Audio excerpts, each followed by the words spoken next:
Hello and welcome to the channel.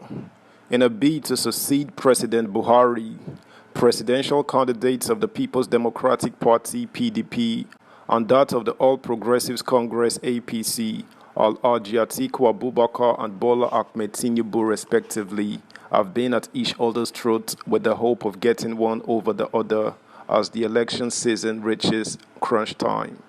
Subscribe, like, share, and comment. Thank you. 2023. Atiku, Tinubu fight dirty in bid to succeed Buhari. The presidential flag bearers of the People's Democratic Party (PDP) and the All Progressives Congress (APC), Atiku Abubakar and Bola Tinubu respectively, are not only campaigning across the country but have also resorted to digging into each other's personal wealth.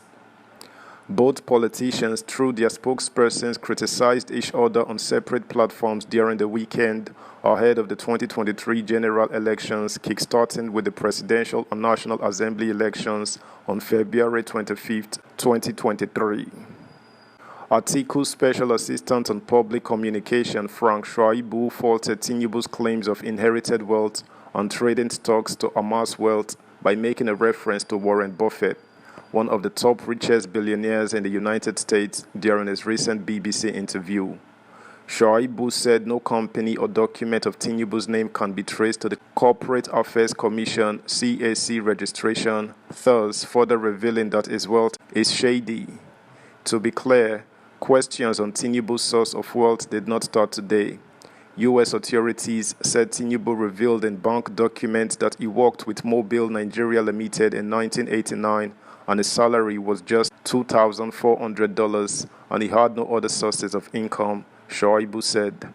But records from his First Heritage bank account show that in 1990, just within 1 year, Tinubu deposited $661,000 into his individual money market account and in 1991 deposited $1,216,500 into the same money market account.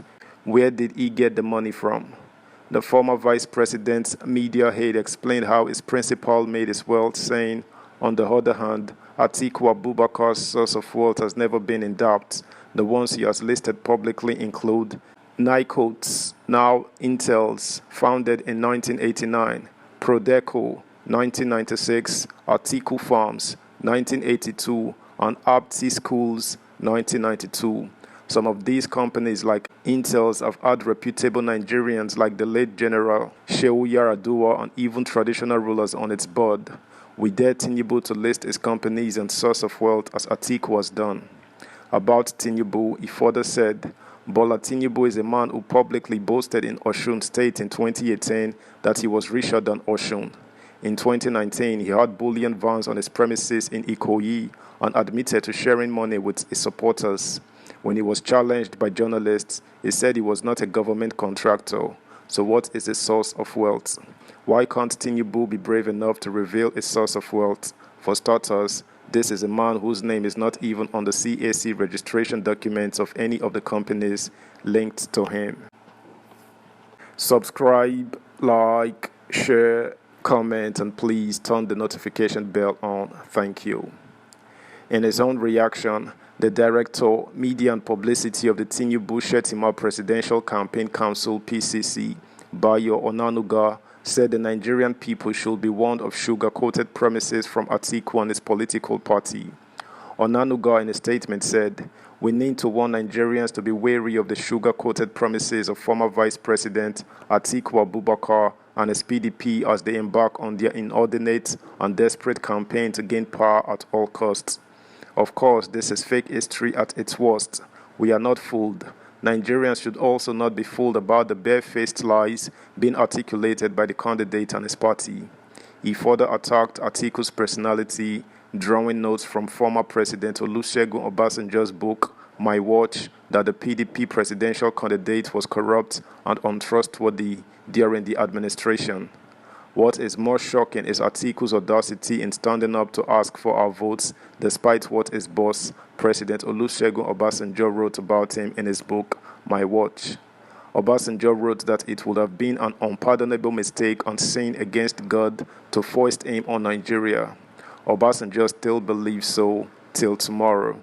Obasanjo still rules till today, making Atiku his vice president in 1999, only to discover later, as stated in the former president's book, is Atiku's shadowy parentage, his propensity to corruption, his tendency to disloyalty, his inability to say and stick to the truth all the time, a propensity for poor judgment, his belief and reliance on marabouts, his lack of transparency, his trust in money to buy his way out on all issues, and his readiness to sacrifice morality, integrity, propriety, truth, and national interest for self and selfish interest, Onanuga added.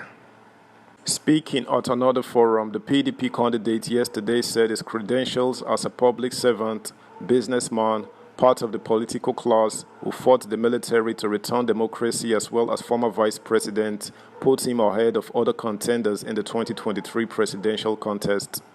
Atiku said this in his opening remarks at the channel's television town hall meeting in Abuja. He said he would use the scientific method to handle insecurity, review the Niger Delta Ministry, and institutionalized trader money, among others. He said, Nigeria has never gone through what it is going through at the moment. I was among those who fought the military. I went on exile. We, with my running mates, may not have all the answers, but we will do by listening to Nigerians. It is not that we have not been listening, but we are here to listen more.